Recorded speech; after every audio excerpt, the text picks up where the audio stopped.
దేవాలయాల నిర్మాణానికి శ్రీవాణి ట్రస్ట్ ఆర్థిక సహకారం మాత్రమే అందిస్తుంది తప్ప ఆలయ నిర్మాణాన్ని ట్రస్ట్ చేపట్టదని, గ్రామస్తులు నిర్మించుకోవాలని పాడాపీడి శివరాం ప్రసాద్ దేవాదాయ శాఖ జిల్లా అధికారి వెంకటేశ్వరరావు స్పష్టం చేశారు. పిఠాపురం మండలం విరవ గ్రామంలో నూతనంగా దేవాలయం నిర్మాణానికి స్థలం వివాదంపై వస్తున్న ప్రచారంపై పాడాపీడి శివరాం ప్రసాద్ దేవాదాయ శాఖ జిల్లా అధికారి వెంకటేశ్వరరావు పాడా కార్యాలయంలో మీడియా సమావేశం ఏర్పాటు చేసి వివరాలు తెలియజేశారు. సో గ్రామ కంటమని ఉంటది ప్రభుత్వ భూమిలో. ఆ ప్రభుత్వంలో గ్రామం అందరూ కలిసి ఒక తీర్మానం చేసుకుని పలానా చోట కట్టుకుందాం అని చెప్పేసి నిర్ణయించుకున్న తర్వాత వాళ్ళు ఆ గ్రామ సర్పంచ్ ఎవరైతే ఉంటారో లేదా స్పెషల్ ఆఫీసర్ ఎవరైతే ఉంటారో సెక్రటరీ వీళ్ళందరూ సంతకం అంటే అప్రూవల్ తీసుకుని గ్రామం తీర్మానం అయిన తర్వాత ఆ సైట్ నిర్ణయించుకుంటారు.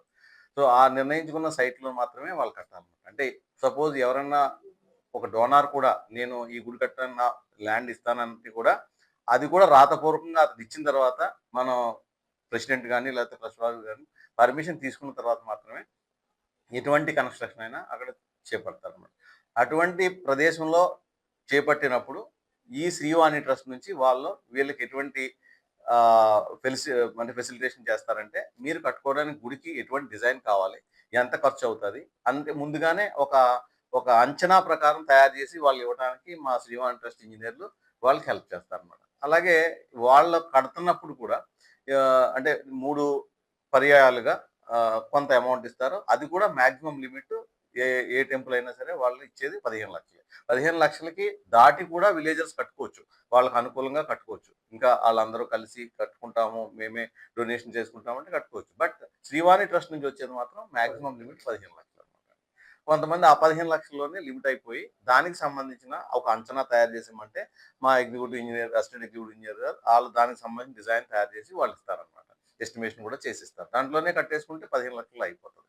జనరల్గా ఎప్పుడైనా సరే కన్స్ట్రక్షన్ స్టార్ట్ అయిన తర్వాత ముందు అరుగనో లేకపోతే ఇంకోటనో పెట్టుకున్నప్పుడు ఖచ్చితంగా ఆ ఎస్టిమేట్ కూడా ఎక్సీడ్ అవడం అవుతుంది. అది మాత్రం గ్రామస్తులు భరించుకోవాల్సి ఉంటుంది, లేదా ఏదైనా ప్రత్యేకమైన డోనర్స్ భరించుకోవాల్సి ఉంటుంది.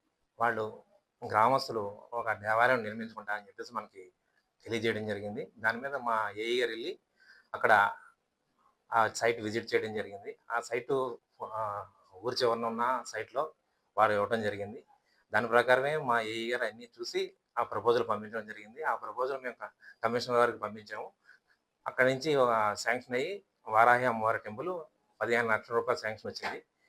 శాంక్షన్ వచ్చిన తర్వాత గ్రామస్తులు అక్కడ నిర్మాణం చేయాలి. ఇది వాళ్ళు చేసేటప్పుడు వారు మళ్ళీ ఏఈ గారిని అడిగితే మా ఏఈ వచ్చి అక్కడ వాళ్ళకి ఏ కొలతల ప్రకారం ఎలా చేయాలి ఏంటి అన్నది వాళ్ళకి అన్నీ చెప్పి వస్తారు. కానీ శాంక్షన్ అయిన తర్వాత వారెవరో కూడా గ్రామస్తులు మా ఏఈ గారిని ఎవరో కూడా కన్సల్ట్ చేయలేదు. అక్కడ జరుగుతున్నదంతా కూడా ఎక్కడ కట్టాలి ఏంటి అన్నది గ్రామస్తులు నిర్ణయించుకున్న తర్వాత మాకు చెప్పడం జరుగుతుంది. కానీ ఇప్పుడు జరిగిందంతా కూడా గ్రామస్తుల్లో వాళ్ళు నిర్ణయించుకున్నది తప్ప అది డిపార్ట్మెంట్ కానీ మా ఎండోమెంట్స్కి సంబంధించి ఎటువంటి సంబంధం లేదు. వారే ఆ ప్లేస్ మార్చడం అన్నది నిర్ణయం తీసుకున్నది గ్రామస్తులు తప్ప మాకేమి ఎటువంటి సంబంధం లేదు. వారు ఫైనల్గా నిర్ణయం చేసిన తర్వాత మా ఏఈ గారు వెళ్ళి అక్కడ ఎక్కడైతే వాళ్ళు చూపించారో అక్కడ కొలతల ప్రకారం మా ఇచ్చిన స్టాండర్డ్స్ ప్రకారం కట్టాలని చెప్పేసి చెప్తారు. ఇది మొత్తం కన్స్ట్రక్షన్ అంతా కూడా గ్రామస్తులే చేసుకోవాలి. గ్రామస్తులు చేసుకున్న తర్వాత చెక్ మెజర్మెంట్ చేసి శ్రీవాణి నిధుల నుంచి వాళ్ళకి 15 లక్షల రూపాయలు ఇవ్వడం జరుగుతుంది.